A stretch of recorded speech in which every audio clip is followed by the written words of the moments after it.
Аз съм, аз съм Надя и съм на 6 години. Аз искам да стана госпожа по гимнастика или госпожа по детска градина, защото много ми харесва да съм госпожа. Понякога играем на детска градина с приятелката ми Галя.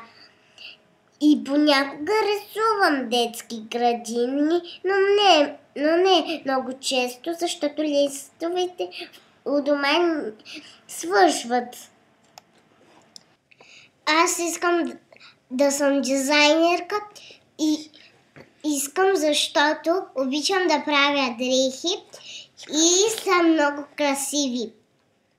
Аз продавам дрехи на морето, защото много обичам да ги правя и ще бъдат с пари.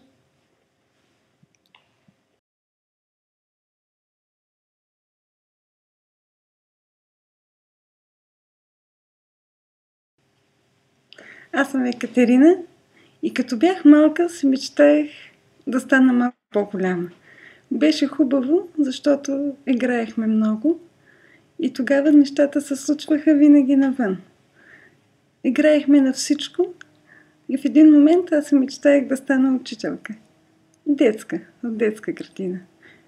Това е една мечта, която не ми се случи, но никога не е късно да се случи. И аз си мисля, че нещата се случват винаги, когато човек има някаква мечта, тя му се сбъдва.